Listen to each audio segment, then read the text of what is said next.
미국 백악관은 한국의 상황에 대해 중대한 우려 속에 지켜보고 있다고 밝혔습니다. 워싱턴 연결해서 자세한 내용 알아보겠습니다. 정호연 특파원 전해주시죠.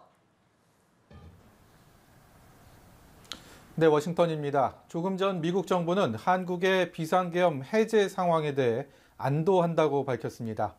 우려스러운 계엄령 선포에서 방향을 바꿔 한국 국회의 표결을 존중해 계엄을 해제했다고 평가했는데요. 앞서 바이든 행정부는 윤석열 대통령의 계엄령 선포에 대해 상황을 긴밀히 모니터링하고 있다고 밝혔었죠.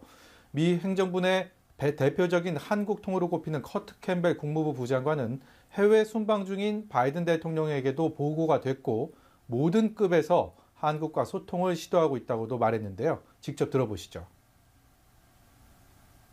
Mr. President, anything on South Korea, martial law?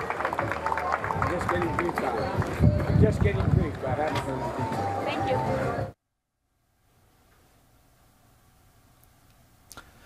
한국의 상황을 중대한 우려 속에 주시하고 있다며 이번 사태가 법에 입각해 평화적으로 해결되길 바란다고 덧붙였습니다. 캠벨 부장관은 한국과의 동맹은 철통 같으며 한국의 불확실한 시기에 한국의 편에 서 있다는 점을 강조하고 싶다고도 했고요. 어떤 정치적인 분쟁이든 평화적으로 법치에 부합하게 해결될 것을 전적으로 희망하고 기대한다고 덧붙이기도 했습니다. 백악관과 국무부는 계엄령 선포와 관련해 한국 정부로부터 사전 통보는 받지 못했다고 밝혔는데요. 구테우스 유엔 사무총장은 대변인을 통해 상황을 매우 면밀하게 우려스럽게 또 지켜보고 있다고 말했고요. 한국계로는 처음 연방 상원의원에 당선된 앤디 킴 상원의원 당선자는 계엄 선포는 국민의 통치라는 기반을 약화시키고 한국의 취약성을 증가시켰다고 비판하기도 했습니다. 그럼 지금 미국의 주요 언론들은 어떤 반응을 보였습니까?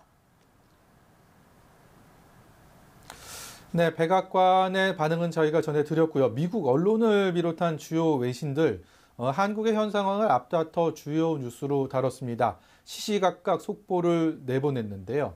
외신들은 한국이 민주화된 이후 처음 나온 매우 이례적인 조치로 한국에서 충격적으로 받아들여지고 있다라고 전했고요. 특히 미국 언론은 한국이 미국의 핵심 동맹국이라는 점에서 미국의 외교 안보에 미칠 영향에도 촉각을 곤두세우기도 했습니다. 주요 매체별로 보다 자세히 짚어보면요. AP와 로이터, AFP 같은 통신사들은 긴급 기사로 타전하면서 윤 대통령의 발언과 계엄사령관 임명 등 일련의 상황들을 신속하게 전했고요. 특히 로이터 통신의 경우 1980년대 이후 민주적이라고 여겨온 한국에 큰 충격파를 던졌다고 보도하기도 했습니다. CNN 방송은 매 시간대별 뉴스 헤드라인으로 한국의 계엄령 선포 상황을 내보내고 있는데요.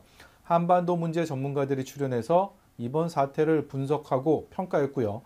앞서서는 한국계 백악관 출입 기자도 스튜디오에 나와서 이번 계엄령 선포와 관련한 주요 소식을 전하기도 했습니다. 또 한국 매체를 인용해서 국회의장의 국회 이동 그리고 국회 출입 불가, 군병력 투입, 일련의 상황들에 대한 내용도 아주 생생하고 자세하게 보도하기도 했습니다. 신문들도 온라인 기사를 통해 신속히 대응을 했는데요. 워싱턴 포스트는 서울발 기사를 통해 이번 결정이 한국의 국정 운영에 어떤 영향을 미칠지 아직 불명확하다라고 분석을 했고요. 특히 이번 계엄 선포와 해제 과정을 두고 한편의 드라마 같다, 한밤중에 있었던 드라마 같다라는 표현을 하기도 했습니다. 뉴욕타임스도 계엄령 선포 이후 한국 상황을 온라인 실시간 업데이트를 통해서 속보로 다뤘고요. 미국뿐 아니라 영국, BBC 방송, 파이낸셜 타임스 같은 유력 언론들도 이번 사태를 비중 있게 전했습니다. 또 NHK, 교도통신, 마이니치 신문 같은 일본 언론들도 서울발 뉴스에 대한 실시간 속보와 함께 자세한 분석 기사를 내놨습니다. 지금까지 워싱턴에서 연합뉴스TV 정호윤입니다.